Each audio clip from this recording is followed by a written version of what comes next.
जादू टोना जैसी चीजें खतरनाक है, लेकिन जब उनका प्रयोग एक बहू के हाथों होता है तो वो कितनी मजेदार हो जाती है, खुद देखिए। रामगढ़ गांव में सुधा रहती थी। सुधा की सास उससे बड़ा काम कराती, तो पति ऐसा जो ना कभी घुमाने ले जाता और ना ही कभी कोई तोहफा लाता। बेचारी इस बात से हमेशा दुखी रहती, लेकिन एक दिन उसकी जिंदगी बदल जाती है। अरे सुधा, सारा दिन न जाने क्या क्या सपने देखती रहती है। जाकर कुछ बढ़िया सा खाना बना कर ले आ। सपना ना देखो तो क्या करूं, मेरे तो कर्म ही फूट गए जो ऐसे घर में शादी हो गई। इससे अच्छा तो माँ जी कोई फुल टाइम मेड ही रख लेते। ओहो, बढ़िया ही फुल टाइम मेड रखने वाली। मेरे बेटे के लिए तो विलायत से रिश्ते आ रहे थे। वो तो तेरे पापा ने तेरी इतनी झूठी तारीफ कर दी कि हमारा तो मन ही पिघल गया। अच्छा, विदेश से रिश्ते? वाह माँ जी वाह। अरे भगवान से तो डरिए, विलायती बहू लाकर क्या गाय का गोबर लिपवाती। बहू बहू होती है, ना वो देशी होती है ना विलायती। बहू का काम सिर्फ सास की सेवा और घर का काम होता है। और सुन, तुझे मैं क्यों बताऊं कि मैं क्या करती? जाकर घर का काम कर। सुधा मन महसूस कर वहां से चली जाती है।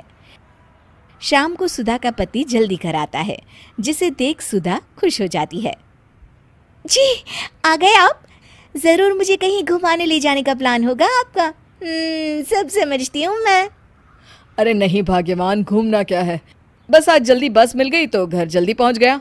अच्छा सुनो, जरा आज शाम की चाय के साथ पकोड़े भी तल लेना, बड़ा मन कर रहा है। सुधा पति की बात सुनकर पैर पटकती हुई किचन में चली जाती है। वो काम करते करते खिड़की के बाहर देखती है कि तभी उसे एक चमकीली सी कॉपी दिखाई देती है।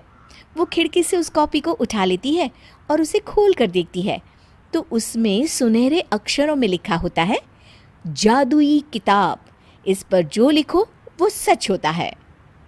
सुधा उस किताब को देखकर खुश हो जाती है और जल्दी से पास रखी पेंसिल उठाकर उसमें लिख देती है, मेरी सास सारा काम कर दे।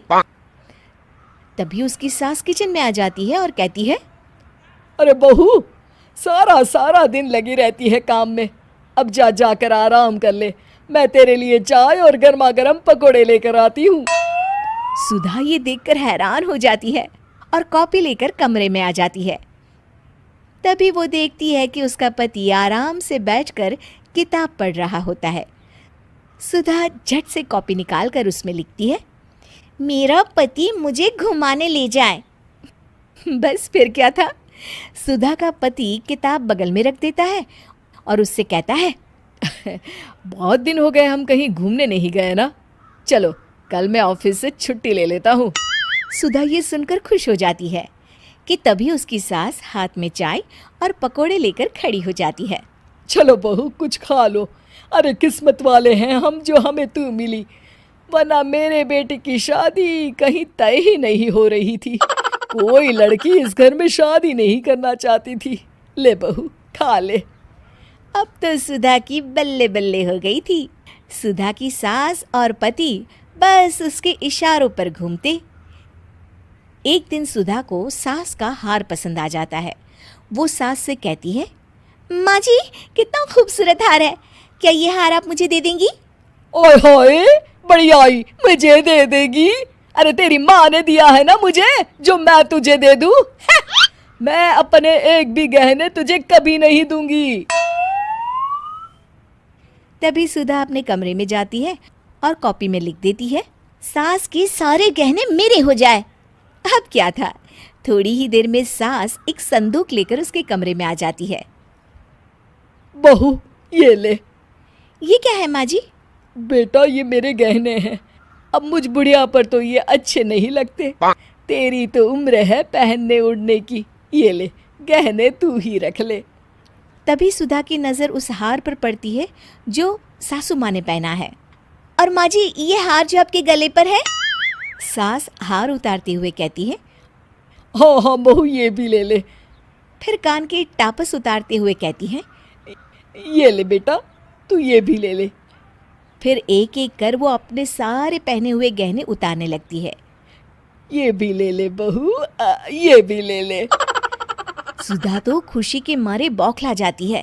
हाँ हाँ, लाइए लाइए, लाइए लाइए। तभी सुधा का पति उसके पीछे आकर खड़ा हो जाता है और जोर से चिल्लाता है। अरे सुधा, क्या हुआ? क्या लाइए लाइए कर रही हो?